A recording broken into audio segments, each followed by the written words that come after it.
The Perimeter with Adam Morrison is produced independently and locally in Spokane, Washington by Spokast Studios. Our city, our stories. Visit www.spokast.com to learn more about how you can start your very own podcast today. Thank you to Jinx Universe and Position Music for letting the Perimeter use the song Let's Do It Again from Jinx's album, Make It Look Good. I want to share a local secret that everyone needs to know about. Owens Farms Piedmontese. For over 35 years, the Owens family has bred and sold a select amount of their premier Piedmontese beef by word of mouth. And now, for the first time, is being made available to the public through our partnership. Go to ofp.farm or click the link in the show description to reserve your half or whole order of premier Piedmontese beef today. There's only a limited amount of Owens Farms Piedmontese beef available, so make sure you don't miss out. The Perimeter with Adam Morrison is proudly presented by Owens Farms Piedmontese. The Perimeter with Adam Morrison is brought to you in sponsorship with Delicious Hamburgers. Did you know Delicious Hamburgers and Fries are the freshest in Spokane? Their hamburgers are never frozen, and that's because it tastes better. There's not even a freezer in the restaurant. Their fries are always made to order and never sit under a heat lamp. Its differences like this you can truly taste. Next time you're craving the freshest hamburgers and fries, head to the corner of Augusta and Division and ask for the Perimeter Combo. A triple delicious hamburger with grilled onions, pickles, and special sauce. It also comes with fries and your choice of a milkshake. Delicious. Taste the difference. Let me introduce you to the Spokane Workers Co-op, a locally based worker-owned holding company whose mission it is to increase access to living wages, workplace democracy, and autonomy, and to create the sort of lifelong career trajectories that are increasingly uncommon for the majority of people in America. The worker owners of SWC, regardless of which business they work, are equal co-owners of the entire holding company, providing them not just direct ownership of the fruits of their own labor, but ownership in a diversified and resilient portfolio of businesses dedicated to serving Spokane and the Inland Northwest. SWC also buys traditional businesses. SWC buys traditional businesses like LLCs, partnerships, and sole proprietorships, for example, from owners who are ready to retire and who want to make sure the employees who help them build their business are taken care of after the owner leaves. Learn more at www.spokane.coop. And if you're an owner interested in talking about selling, email SWC at team@spokane.coop. That is team@spokane.coop. Let's do it again. Let's do it again. Turn up the 10.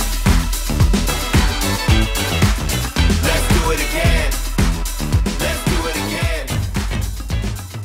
All right, we're back with episode 3 of the Perimeter Season 2, presented by Owens Farms Piedmontese. Recap of the PK85. Looking forward to Baylor's upcoming matchup that we have. Glad to be back, dude. Like, it was a long time to be in one city. I like Portland, but I'm glad to be back.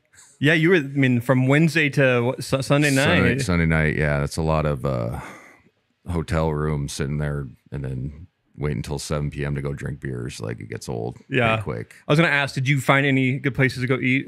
Yeah, I went on Thanksgiving, went to Jake's. It's like Jake's Crab Shack or something. It's pretty famous there. Yeah. Really good. Some Gonzaga people took us, their families were going to, but they took us kind of stragglers who didn't have our families. So me and Huddy went. Nice. For Thanksgiving dinner, but we had seafood. It was really good. Nice. Yeah, we had a good time. And then some of the bars and stuff are opening back up. The last time I was there, it was last year, and it was coming off COVID. And you know what I mean? Yeah. So everything was kind of slowly... So yeah, we found some spots. Nice. I got to start by asking you, on a scale from 1 to 10, how are you feeling about Gonzaga right now? I feel good. I mean, I probably like a 8. I mean, like a B plus B. That's not on like where I think they can be or like how good they are. It's just how I feel about it. It's not like in years past where we're lighting the world on fire, but also there's a lot of good signs for this team to grow and continue to improve. And guys showed that this weekend. So yeah, just to go over like the start of the tournament. Obviously, we played Portland State on Thursday, Thanksgiving night, and the game didn't tip until like 10 because we got slid from the game before. And it was just a weird atmosphere because we were playing in Veterans, the old Coliseum there, which is actually like a historical landmark because it's a fucking dump in there, man. I'm not even kidding. It's old as shit. Like, it's old. And it's just echoey and concrete and just weird. And like, we call the games from the top level. And we were like, why don't they tear this place down? Not in a bad way, but it's like a historical landmark, so it can't be. And they still use it for hockey, like the Winterhawks or whatever, whoever play the Chiefs. So it's weird playing there because it's a weird backdrop. The fans are all scattered. You know what I'm saying? It's like it's kind of like a GA where you just kind of sit wherever you want. It's kind of different. But playing that late was odd.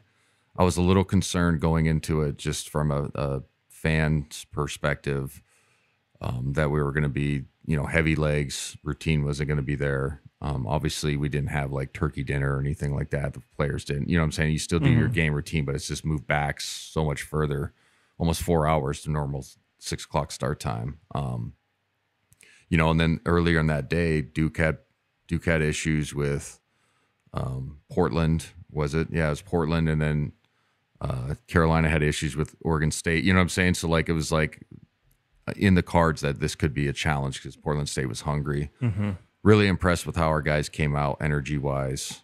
They kind of put the game away early. I think they went on a 46-14 run or something like that in the first half, like the last 60 points or whatever. Wow. It was 47-13 or something like that, if my memory serves.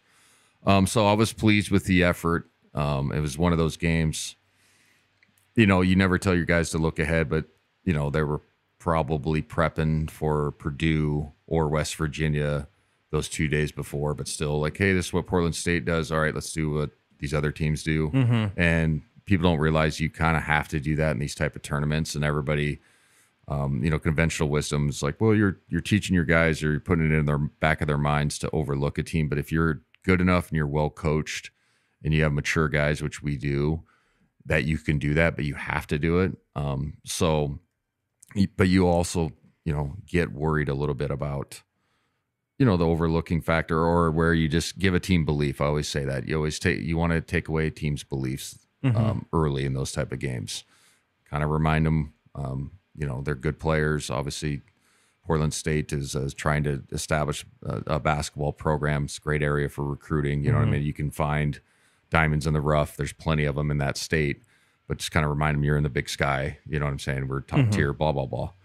So I was impressed with how our guys came out. I thought our perimeter guys played well. Malachi played well that game. He had 20 something off the bench. Hunter Silas played good off the bench. He had like 12, 4, 6. Obviously Drew did his thing. You know what I mean? So it was nice to get off the floor kind of early, quote unquote, in that game. You get what I mean? Yeah, for sure. Just and guys weren't stressed, or we didn't have to play heavy minutes to secure a win. Like being up 25 is a huge difference to being up like 12 late in the game, because you kind of have to keep your guys in when it's like that. And that's what those other teams I mentioned before had to do, and they kind of had to stretch their lineups a little bit further than I guarantee there's coaching staffs would have liked. So then when we're doing our pregame, obviously on the air, we're an hour pregame show, so we usually watch. We're watching and calling the game before, and I was super impressed with Purdue, and this is my thoughts before we played them. Right, is the matchup with the Edey kid. I was like, this is going to be interesting, and then I liked their 2 freshman guards, a Smith and the Lawyer kid on the outside, and then I was just really impressed with how hard they played and the actions they ran. So I knew coming into that game that it was going to be a difficult matchup. We don't struggle, but the playing the Big Ten punch you in the mouth teams are never our forte. I mean, Michigan State did that to us this year, and we had to rally down 12 on the aircraft carrier to win that game. Yeah. So we're not, that's not our style. And if we can oppose our will with our style, it it helps, but also like a lot of times in those games, it turns into kind of, bog down, slow down. We're going to foul you or we're going to push you around and the refs don't call it. So going into that game, I thought, I had some friends who were like, well, what do you think about the game? We're just going to run them out of the gym. I was like, hey, man, this one is going to be interesting just because of the size and the skill that I saw the night before. So I thought, to start that game, we go up 14-7, and there was a big play in the moment. And what was great about that start was Nolan Hickman hits 2 threes. He's starting to feel good about himself. He's played well to start this season. I think people have wanted to see a little bit more from the offensive side, but I think he's trying to figure out, how to flatten defenses, how to get in the creases, how to make the right decisions. And then defensively, you got to be able to guard ball screens kind of by yourself because we don't switch anymore with our bigs. Keep Drew, Drew just not really a switch type of guy. And, like what we had with Chet last year, we could switch and it's a lot easier to guard those type of actions. So I thought defensively, he looked good early to start that game, but there was that, 14-7, we come out banging a couple threes, crowd's into it, go to the first media timeout. They start 1 for 8 from 3 and they all took good shots, but it was like, all right, like maybe they had an off night because they were shooting, I think it was 34 to 35% as a team, which isn't awful. But they're not like super lights out on you. You know what I'm saying? But when we get a 1 for 8 start, the point I'm trying to get to is we get to that first media timeout, we're up 14-7, and then we go on like a 4-minute drought where we can't score. They climb themselves back into it. I think one of the biggest plays of that sequence was when Malachi checked in. He comes down, hits Julian Strother for a 3, and he's going the opposite way after he passes, and they call a charge. And I'm just so sick of seeing those type of plays in college basketball where they don't ref on advantage, and that's not even like a soccer fan term. It's just like if you watch an NBA game, like if a guy, let's say I rebounded on my end and we're at 90 feet and somebody slaps down on my hand, but I don't lose the ball, they just like keep the game going. Like here they'll be like, beep, foul. Right. You know what I'm saying? So I throw it to Julian Strother. I'm going away from the basket. After I make my pass, I'm heading back the other way. The guy's standing there and falls down. That's not a foul. You get what I'm saying? Because it didn't affect it. It didn't affect the play. It doesn't affect the play. Yeah. And so we get that call that wipes that off the board. And Julian struggled that night, but let's say he scores that early. Maybe the momentum changes. And then I thought I liked our defensive scheme. I thought it was going to be the same as when we played Sheboy in Kentucky. With what I mean by that is using Anton as kind of a defense first on his end of the floor, and then whatever you can give a scoring, but you got to have a A+ game defensively. We were doing the 3-quarter front, try to push him off his line. And I thought for the most part, to begin the game, we did a good job on him. We kept the ball out of there. We helped from the weak side because you have to always, with a guy that's 7'4", which you never see in college basketball. That's what people don't understand. It's like in the NBA, obviously you'll see those type of guys and you have game plans for them, and then you have bodies for that. Like every team at least has 1 footer. Yeah. Right. Right. Whether he plays or not, you have one, right? Or you have, and then you have a plan, and then usually you have a double team package that you can use. But you never see 7'4". So I thought trying to keep the ball out with 3/4 front with a bracket help on the weak side was the right thing to do. And like I said, that first media timeout was great. And then, we just went on this scoring drought, and then they started knocking down shots. Heading into the halftime, we were down 5, and I said it on air, I'm like, we could have been down 15. So because we just got such bogged down, with how our offense was moving. I liked their plan. I'm talking about Purdue, with Edie. I knew we were going to put him in ball screen action and DHOs, dribble handoffs. And he always just plugs. And what I mean by plug is you just sink in the paint and they kind of give you that 12 to 15 footer. And we came off and we didn't shoot it at the start, or if we did shoot it, we shot it kind of like hesitant, and we missed them. And that's what you give up. But also nowadays, a lot of these kids have been told that's a bad shot, which sometimes you just have to take what the defense gives you. So to only be down 5 going into that half and playing very poorly was, I thought, a win. And I know people around town were probably freaking out or watching the game because, they're only 24th in the country. We should be blowing them out. And it's like, no, this is, Matt Painter's been there 18 years. He's won some Big Ten titles. He's obviously been in the NCAA tournament. They thought they had a Final Four team last year, which they did, and they got upset. But they have a really good. His scheme is good offensively, and then like I said, you have a 7'4" guy that's averaging 22 and 15 or something like that, 12 to 15. Yeah, and efficient. It's not just volume. So very good basketball club. So getting into the second half, the start that we had coming out of the time or coming out of the halftime was not great. It was not ideal. They come down banging a couple threes.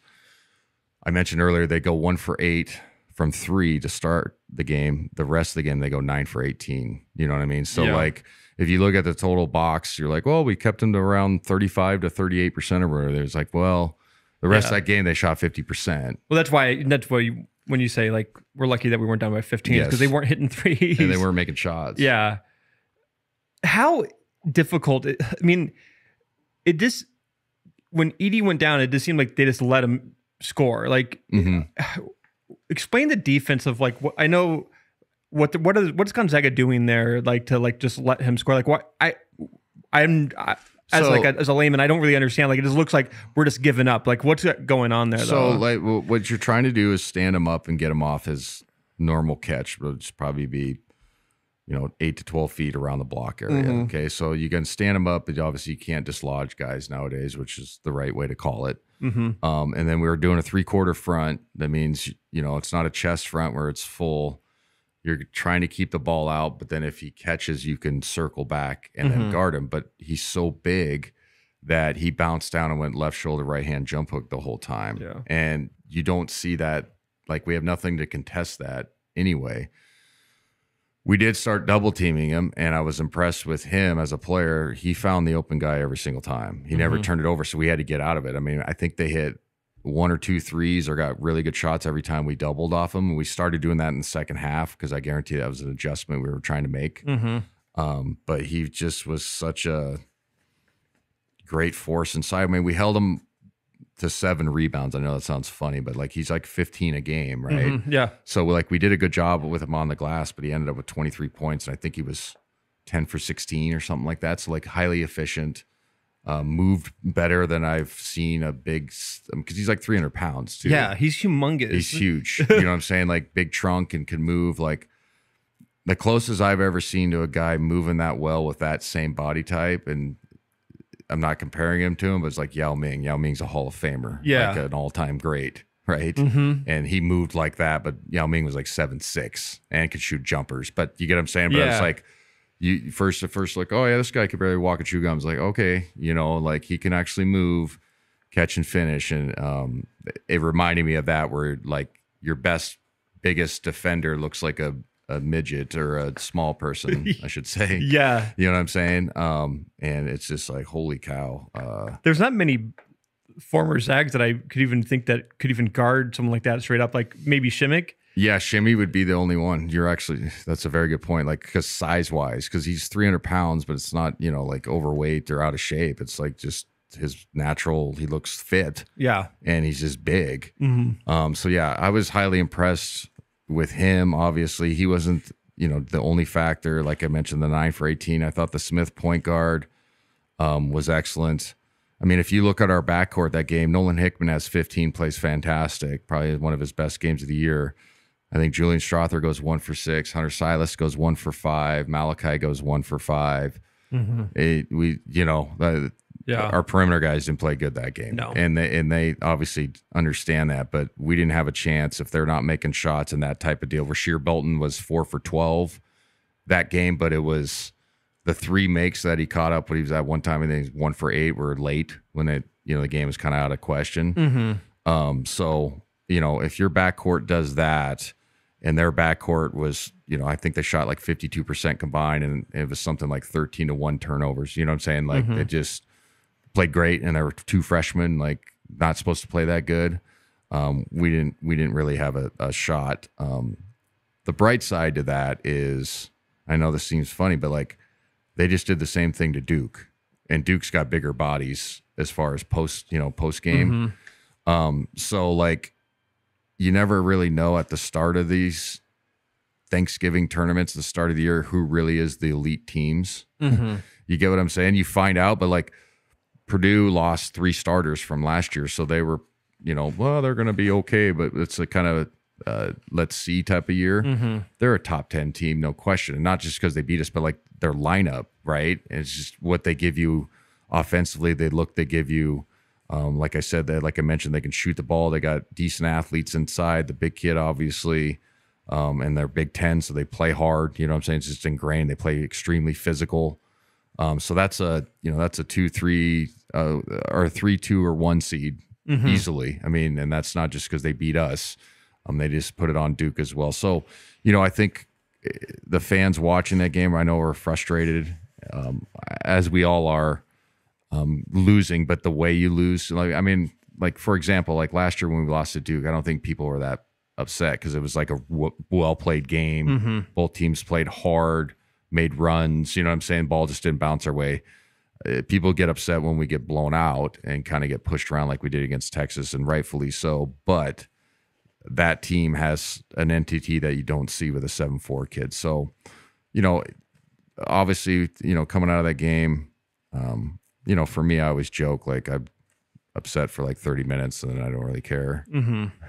Yeah. I mean, I do, but I don't, you know what I'm saying? It doesn't change my night, doesn't change my trajectory as a person or nothing. It just doesn't, I still call the game, the next game that's up, I call it, you know what I'm saying? Yeah. So like, it's like, well, okay. I think the biggest disappointment was not being able to play Duke again. I think everyone was absolutely. And I guarantee that ESPN was thinking the same thing. Not that Purdue's not a good draw, but like that's a big number that they would have got. Yeah. And our styles match up better.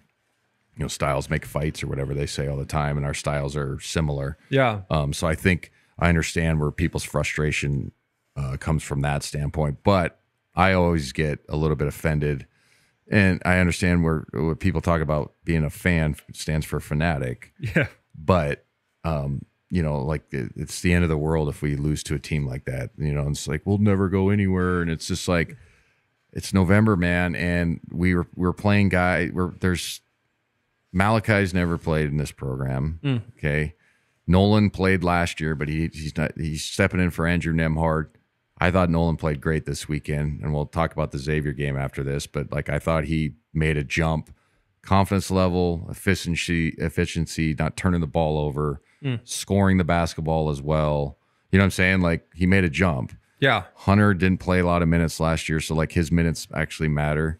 I thought Ben Gregg did a good job of filling in for that third big spot, which has been wide open. Gonzaga always plays 3 bigs, or they have the last 6 years. And what I mean by that is, your best guy probably plays 28 minutes. Your other starting 4 probably plays 25, 22, and then your third probably plays 8 to 15. Depends on how he's playing. Yeah. But it allows you to save yourself from obviously fatigue. You can play different defensively because you don't have to worry about fouling as much. You know what I'm saying? Because you got 3 guys that can kind of play that role. And, that role was given to Efton Reed. He got first shot at it, and he hasn't played great. I think he still has a good player, still has a chance early in the season. But I think Ben Gregg kind of solidified himself as like, hey, man, I can carve out 10 to 15 minutes a night. So that was a positive out of that game. He gave us a late surge, scored 9 points off the bench, fouled out. That's the other. She's like, don't foul. Yeah, just chill. Played great, but just like, hey, okay, now you got to play without fouling. Is that what they were really afraid of with Timmy? Is like guarding Edie, like fouling, like getting a lot of getting like 2 fouls on him in the first half. Yeah, and then also you got to remember, I know this. People are gonna be like, you need to play both ends of the floor. It's like you do, but if you have a guy that has to score 22 a night or whatever he does, and sometimes he can score 35, but he's super efficient. why burn him out on the defensive end? Right. You know what I'm saying? And that's what Anton does. He's like a defensive guy first. Doesn't mean he can't score. He's had some big games for us, or 10 to 12 points where we don't run plays.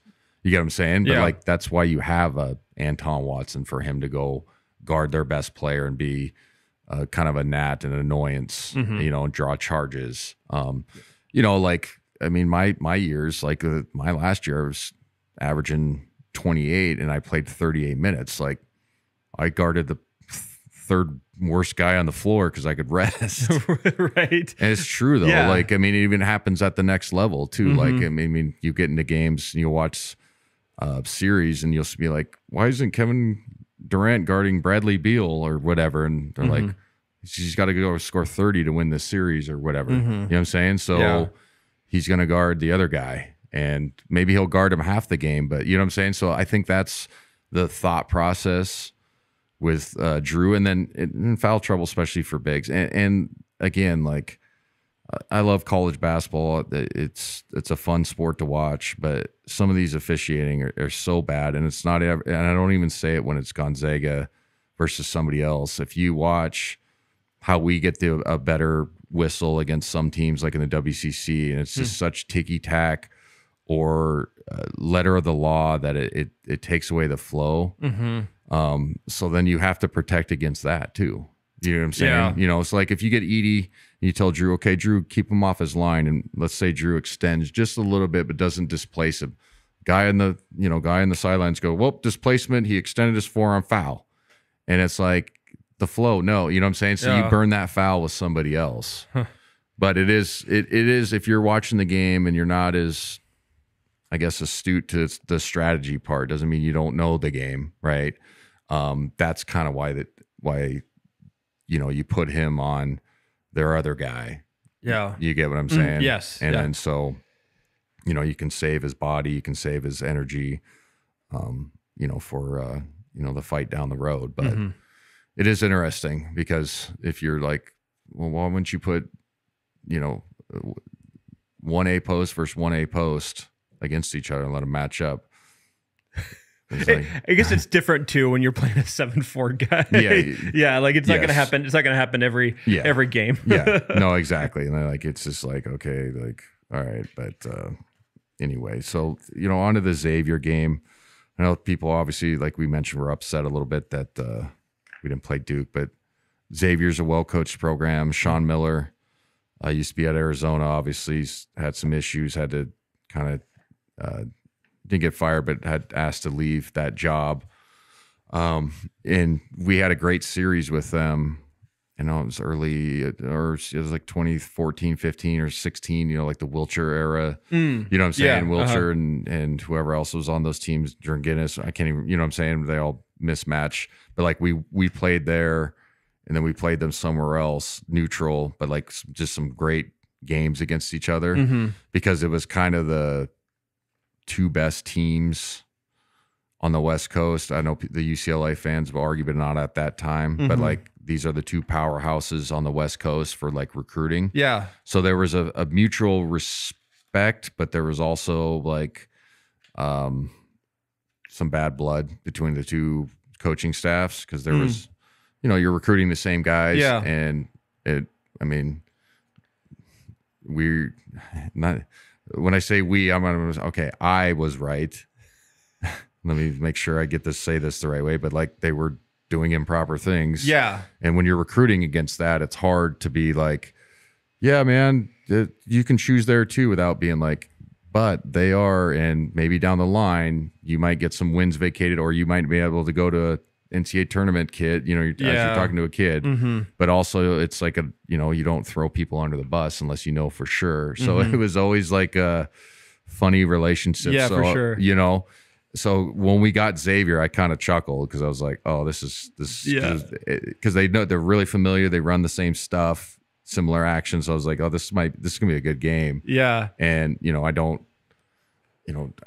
I'm not here to like start storylines or anything, but I knew that was in the back of their minds too. Yeah. You know what I'm saying? And not to the general public, but like, oh, these coaching staffs really don't like each other. Yeah. You know what I'm saying? And so yeah, I didn't realize Sean Miller was the coach at Xavier again, and they ran the ESPN did a little package last night, and he filled in at the end of the year last year. He came in and like during the NIT because they didn't make the tournament, and he coached them to the NIT championship. And then I did not realize that. Yeah. And so we played him when I played. We played him the first round my junior year. Yeah, and they gave us a problem, and we had to beat them as a 3 versus 14. But that's when they were more considered like a true mid major. Yeah, they were still good, but like getting a 14 seed now they're like. Right, you know what I'm saying? Like now they could get a 6 seed or below. You get what I'm saying? Yeah. You know what I'm saying? Like it's more, Xavier, you know what I mean? So there was a time when I feel like Xavier and Gonzaga were like they were at the same level. Yes. And it was like they were almost like the Gonzaga of the East. Yes. Yeah. And no, exactly. That's what I mean. Is like, you know, at that time, you know, we were a 3 seed that year, but like not, you know, a few short years before that, we were a 6 seed and we were like 30-2 or whatever that year. You know what I'm saying? So like the perception was the, you know, West Coast Conference, small, same thing with them. So, you know, going into that game, I was like, oh, this is going to be interesting. You know, and I thought when we played that game, we played in Veterans again across the street from the Moda Center. And like I said, that place is a dump. God bless them.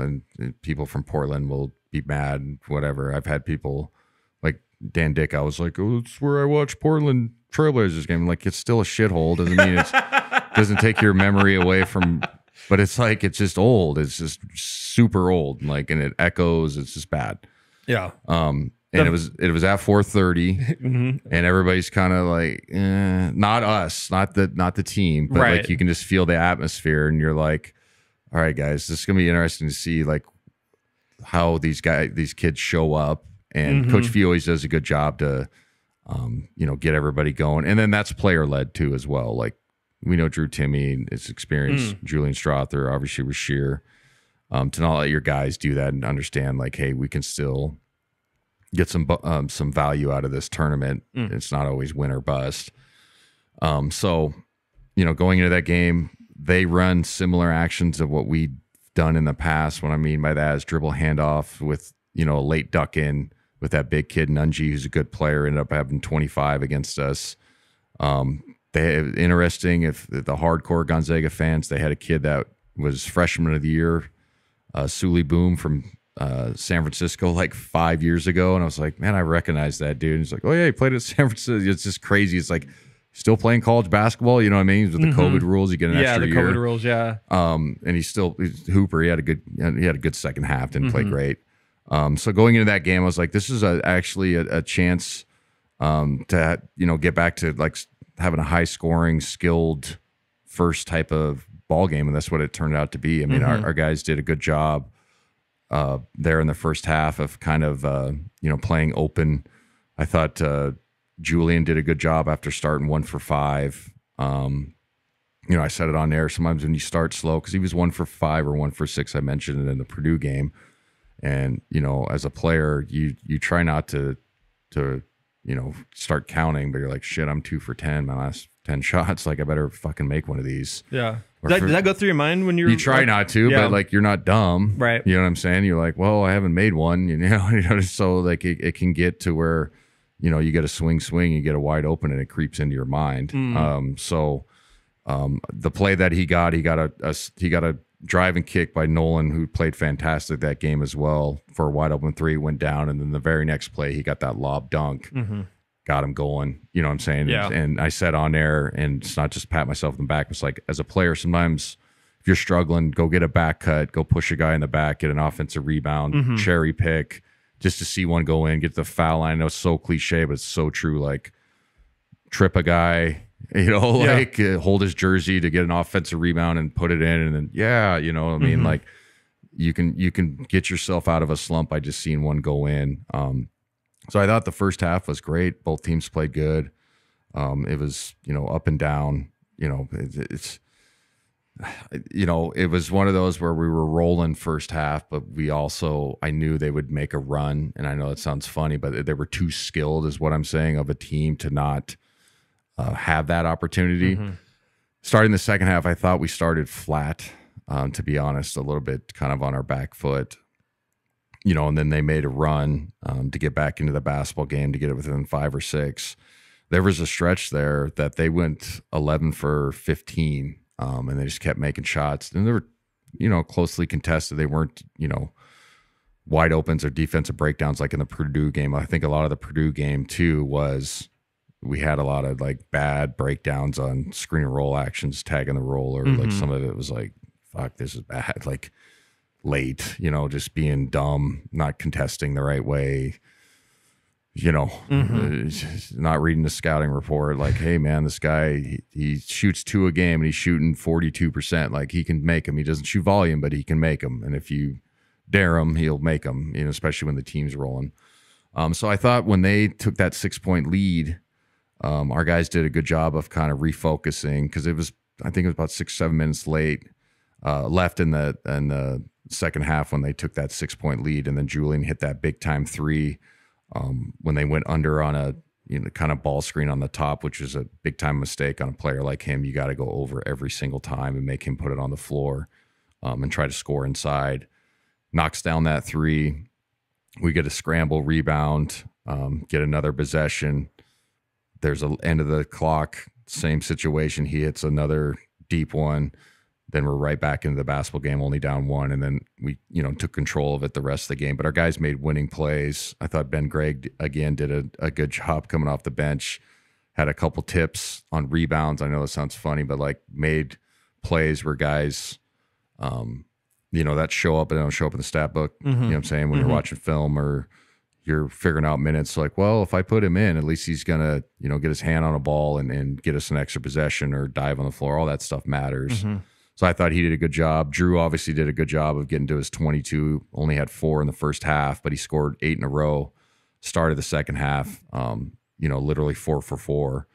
But it's funny, we don't even talk about Drew anymore, because it's like, well, that's what he's supposed to do, right? And I don't mean that in a negative way, but it's like, well, this is your preseason player of the year and one of our all-time grades, so you need to, you know, score. Yeah. So score the ball, and he does that, and he got to a good percentage and was fantastic. But I was just impressed with, you know, Julian having a career high with 23, kind of getting out of that slump. Ended up being, I think, 8 for 15. So he climbed his way out of, you know, shooting poorly to get to around 50%, over 50% for the game. Shot the ball well from 3. I thought Nolan played good again. I can't speak enough of the growth that he's made in these last 3 games. Kentucky, the numbers don't jump out at you, but he was, you know, he had 4 points, but he was plus 25 in the plus minus. And if you're unfamiliar with that, you don't understand what that means. There's a metric that they measure of when you're on the floor, how much either your team goes up or down. And so it's used for, some people say it's a fallacy in a sense, because like, well, what if you're in and the guy hits 6 threes in a row and yeah, you were plus 18, but you really didn't do anything. But it also measures, like, let's say you're in the game with a certain lineup and like a Ben Gregg, and you make all these plays, but you took 1 shot and you got 4 rebounds, but you're plus 12. A coach can go, well, that lineup did something for me and he's part of that lineup. Right. You get what I'm saying? So my point is Nolan has made jumps in the last 3-4 games to kind of, I think, calm everybody down from the outside, because he's replacing Andrew Nembhard, who's one of our better point guards that we've had in the last 5 years. Obviously drafted in the second round, but signed the biggest second round guaranteed deal because he's good. You know what I'm saying? So like, he could have been a first round pick easily, but he got a deal, so it doesn't even matter. You know what I'm saying? I was just impressed of how he handled himself this weekend. Kind of got him out of his. He wasn't poor me, but you could see that he was frustrated, and he kind of played out of that. And he's just now trying to make plays off ball screens and making the right reads. He's excellent enough coming off those high ball screens and those little drop passes to Drew in rhythm. He had one to Anton, who Anton made that big floater. I think we were up 1. That's a big time shot, you know, especially when Anton, you know, is not asked to score, and sometimes you don't get the ball very much. And you know, he's also kind of a ball swing guy. Go set a pick and then pop or whatever. But like, He made a big time play with the pass, and then obviously Anton having the guts to step up and make that shot was huge. So I think the Xavier win is going to be a good, solid win. No, it's not Duke, and no, it's not Purdue win, but it's an NCAA tournament team which they will be win, right? And it's a team that can score. They had another 7-footer that was good, different from Edie. The Nunji kid played more on the outside, but he had a good game. He had 25. Was a good player. I was impressed with his movement as well. Had some big threes too, didn't he? Yeah, no, and he shoots volume. He was shooting, I think the stat I saw was like 3.5 to 4 a game, and he was around 40%. So like he shoots them and makes them, you know. And then, like I said, it's not like 2 a game. He's shooting 4 or 5 and knocking down shots. So I thought we did a good job withstanding, his push. And some of those, when a guy gets 25, it's not shitty defense. Sometimes like a guy had a good game, like contested and kept the ball away from his normal spots, and he just finally made, he made plays, made shots. So all in all, I was happy with the weekend in general. Again, we wish we would have played Duke. Obviously, we wish we would have played or beaten Purdue, but one good solid win, and then Portland State, you can say whatever you want about it. It was good. And then guys made growth. That's what the way you got to look at it is guys made growth. Like I said, Nolan, I thought Julian kind of got out of, or just got away from that bad game. I'd like to see Malachi Smith play better, to be honest. We played good against Portland State, but he's got to play better off the bench. Yeah, he does. He just does. Yeah. I mean, he's averaged 21 at Chattanooga. Has the reputation of being a big time scorer, so he's got to play better. But he's kind of an X factor guy anyway. So if he doesn't play great, it necessarily doesn't kill you. But if I'm him, I'm trying to go get 8 to 12 a night. Yeah, I thought last night's game, I thought the whole weekend was interesting just because of, it ran the gamut of we get the blowout, we get blown out, Gonzaga then has a 4-point win. Like it kind of just, you got a little bit of everything this last 3 games. Well, and it was nice too in that Xavier game is we had to, make winning plays down the stretch and make free throws. We did. You know what I'm saying? We haven't seen that yet. And that's been a topic of conversation, at least I've heard, is how come these guys don't make free throws? And it's a good question. We're like, well, yeah, no, they need to make them. You know what I'm saying? It's a real concern. And they had to break a press and, catch the ball and not get fouled, not turn it over, or not lose it after getting fouled, and then go up, step up, and knock down free throws. So all in all, like I generally was pleased, like I said, B. Yeah. B on the weekend. B plus in certain areas. If you have those type of weekends, again, like I said, having guys make jumps is what you should want to see, because they're going to have to play big time roles and minutes down the stretch, a la Nolan Hickman. And I thought he's kind of turned the corner on making the right plays, the right reads, and feeling good about himself. So, Yeah. Yeah. I thought last night's game too against Xavier was especially nice to see, considering they shot 50% from the field. Yep. Both teams shot 50%. And like, it was a good back and forth game, and we showed that we can, we can win that game. Yeah. Well, and we I think the number was +8 on the glass. I mean, we got our ass kicked against Purdue. It was -20. I mean, we got fucking our asses kicked on the glass. Yeah. And that was part of the reason they shot so well from 3. The hardcore basketball people understand this when I say the hardest action to guard action is a kick out 3 offensive rebound, because you're always scrambling, you're out of position. So like if you can't protect the defensive glass, you get your ass kicked. And that's part of the reason Purdue got 9 for 18. It was like offensive rebound, shit, I'm out of position, it's kick out. Like we tell our guys, you get a kick out 3. I tell them at 14-year-old girls AAU, like a kick out 3, like step up and shoot that. You're not going to get a great shot, better shot than that. So it's so paramount to go into those games and get back on the right side of the rebounding battle. And we won +8 against Xavier. So again, like I said, it was all in all good. And Baylor coming up, and that's going to be a fun one. And I think as a fan of Gonzaga, thinking about building a resume, going into WCC, like you want to have games like this so you can be tested. Yeah. And like the year that Gonzaga was undefeated almost going into the tournament, we were like, have we been tested yet? Yeah. And like, it's never for fans. It's never like we want to go undefeated, or if we lose, the sky's falling. Yeah. Like I do think there are a lot of fans that are like us, and like, yeah, we're learning. Yes. And I think that's important to remember too. Yeah. Like, no, absolutely. Like one of the themes this year was, for me, was guys that are stepping into new roles. And, you know, the counter to that, it's like, well, they're high level recruits. Well, yeah, but it's a different game, obviously. And, you know, they're not playing, you know, the local kids that just got out of algebra class anymore in high school. You know what I'm saying? Where you just go score 30 with your eyes closed. But also, if you come to Gonzaga and you get minutes the year before, they tell you that what your role is going to be like next year. So like you shouldn't be wide-eyed, bushy-tailed. It's a mix. You get what I'm saying? Like going my freshman year, came off the bench, averaged 11, played 18 minutes a game. Probably should have played more.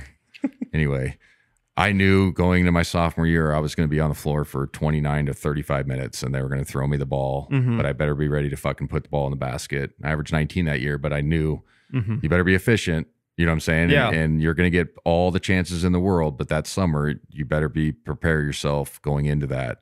And I did. And our guys do, but also my point is there's no surprises. Yeah. They're not going to be like, you're going to play 12 minutes and then all of a sudden, less an injury or something, but like all of a sudden, like, hey man, you got to score 18 a game and you're not really prepared for that, or you didn't try to mold your game or try to improve areas on the shots you're going to get or the actions you're going to run. You get well informed of that going into it. Yeah. Well, looking towards this week's game, heading into Sioux Falls to play Baylor, who's 5-1. They've lost to number 5 Virginia. They beat number 19 UCLA by 5. And I didn't know this, but then Baylor and Gonzaga are the only two programs to be ranked number 1 in the previous 3 seasons. So I didn't know that either. So how big is this game against Baylor?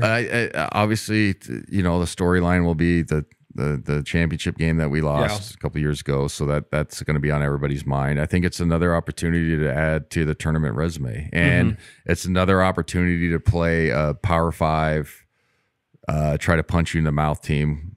Didn't do well against Texas and didn't do well against Purdue in that style. So I think it's a real gut check moment for our guys to be like, hey, like I just said, you better win the glass.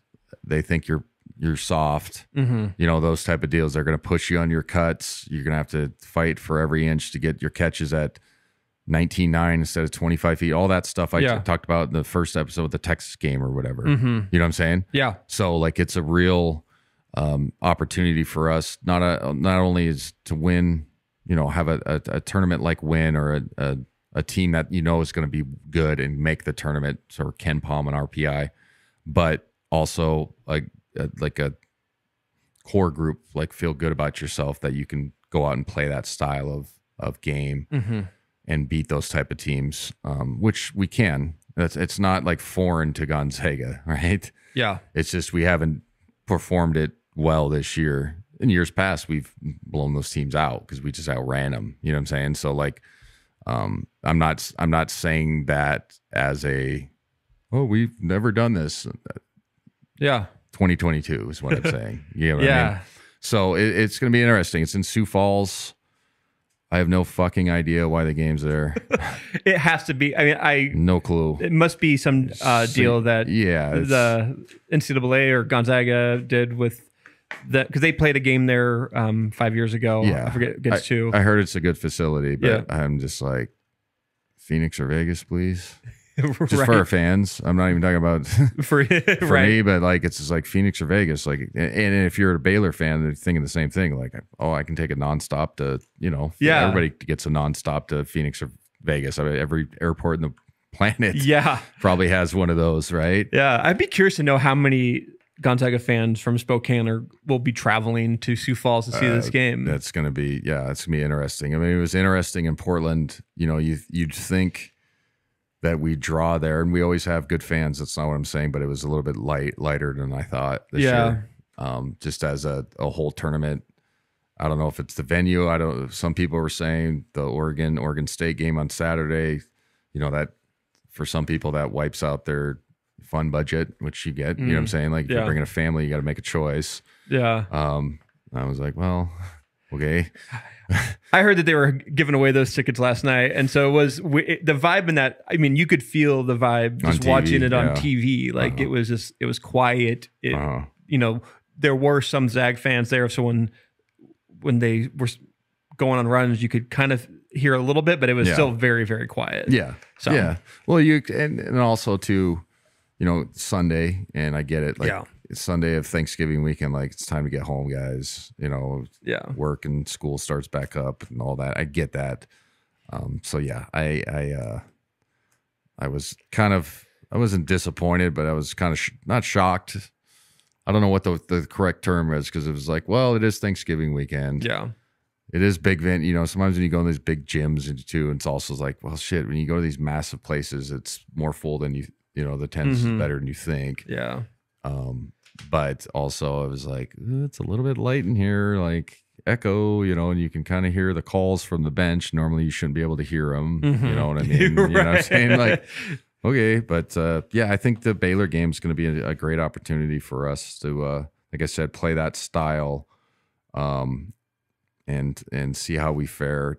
You know, and then we got Alabama coming up later down the road too. Yeah. So, but it's getting down to where the quote unquote bigger games are you know, not on the schedule, besides like St. Mary's and hopefully BYU's better this year. But you know, then we head into conference. Yeah, I feel like this game, I mean, try not to be too hyperbolic about it, but like, do you, as a resume builder, winning this game or losing this game could be a kind of a big difference of Gonzaga getting a number 1, number 2 seed in the tournament. Do you think, is that true, or is that? A lot of it has to do with you know, opposing team strength of schedule, all the Ken Palm numbers. Yeah.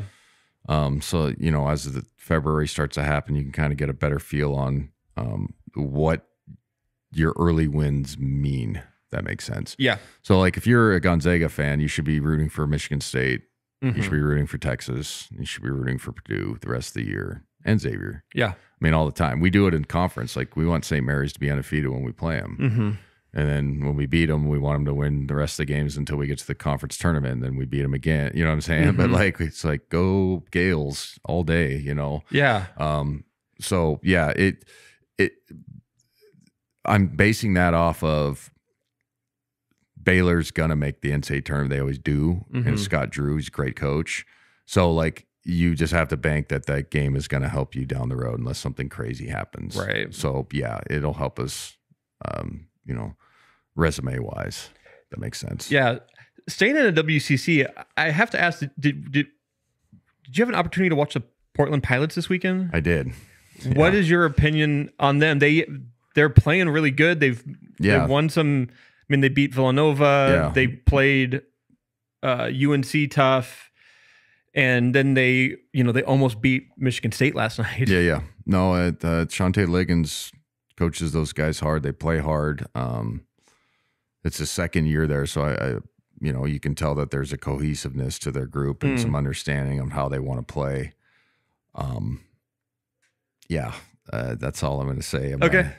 We'll save it for when we play them. There's some issues I think we've had with them when they was at Eastern and now, and not anything like behind the scenes, just stuff on their style, but you can take it how you want. Okay.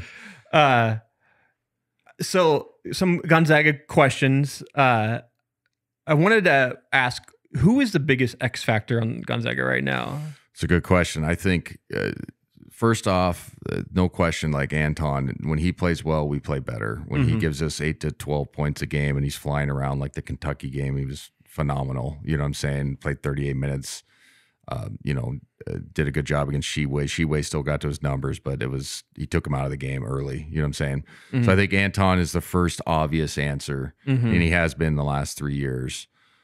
Secondly, so for guys coming off, I always view it as guys that come off the bench. Maybe that's wrong because I've been in that position before, but I think Malachi's got to be a guy that got to be able to put the ball in the basket a little bit better, and that's not like to bury him, but like I said, he has a reputation of being a scorer. He's proven that. He has a reputation of a shooter. He's got to come in and he gets Portland State. He goes 5 for 5 from 3. Well, let's start going 2 for 4 and and then 4 for 6 or 5 for 7 and giving us 11 to 13 in 18 minutes. That'll help us, right? And that negates, let's say Anton doesn't score it, still has a good floor game, or let's say Nolan doesn't score it or Shear, you know what I'm saying? That eliminates the pressure that is put on the perimeter players. Now, does he have the ability? Yes. I wouldn't say a player that I don't think has the ability to be an X factor, to be one. You get what I'm saying? So I'd like to see him play better, to be honest, because when he can fill it up, it helps us. So hopefully he can get it figured out. It's tough switching to that role. I'll give him that, because last year he had the ball in his hands all the time. I didn't watch him at Chattanooga, obviously, but they made the NCAA tournament. They were good. I think they were like a 14 seed, so like a good small league team. He averaged 22, got buckets.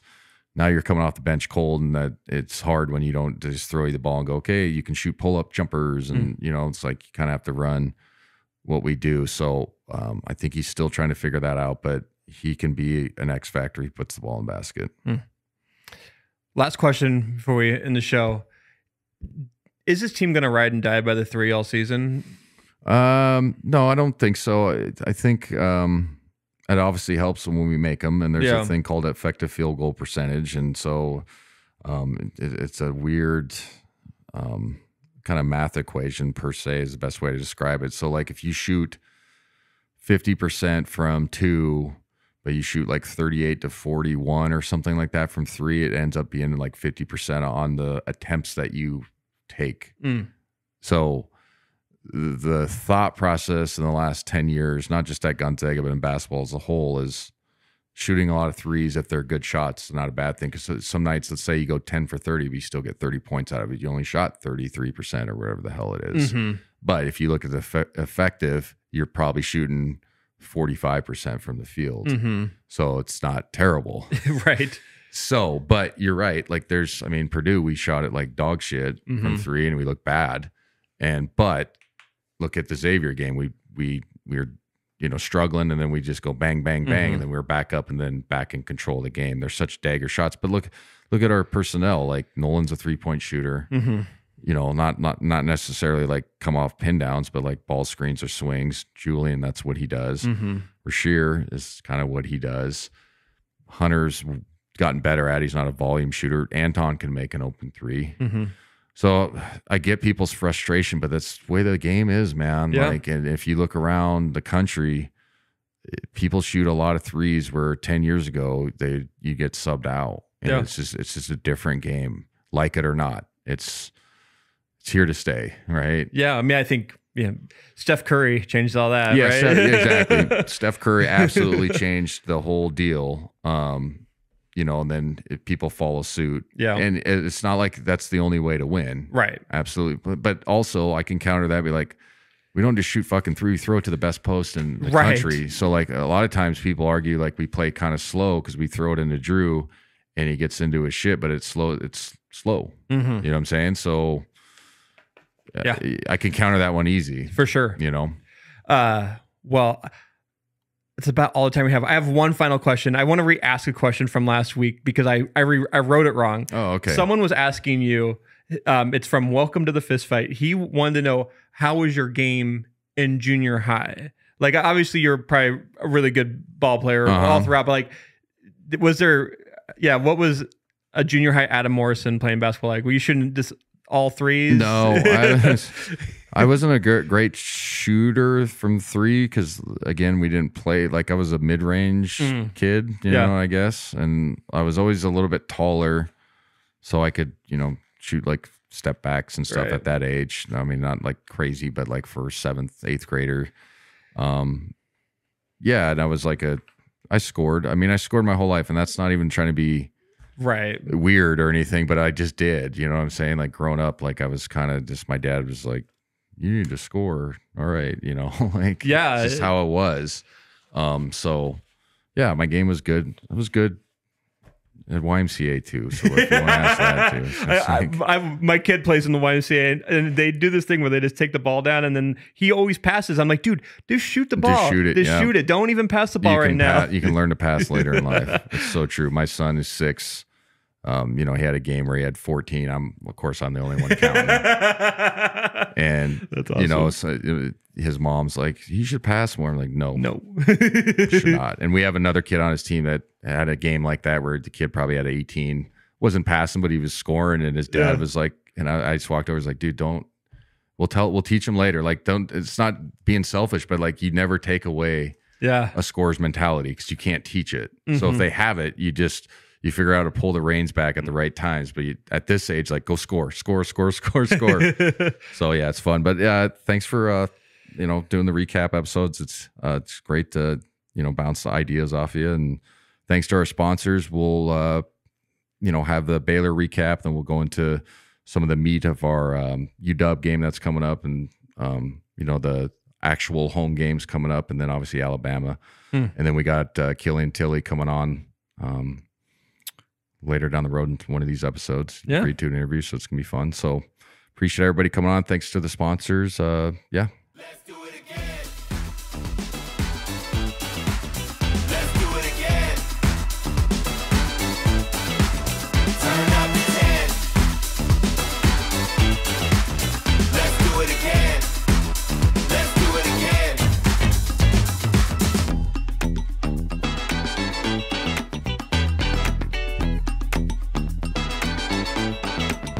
Let's do it again. Let's do it again. Let's do it again. The Perimeter with Adam Morrison is produced independently and locally in Spokane, Washington by Spokast Studios. Our city, our stories. Visit www.spokast.com to learn more about how you can start your very own podcast today. The Perimeter with Adam Morrison is presented by Owens Farms Piedmontese and supported by Lish Hamburgers and the Spokane Workers Co-op. Thank you to Jinx Universe and Position Music for letting the Perimeter use the song Let's Do It Again from Jinx's album Make It Look Good.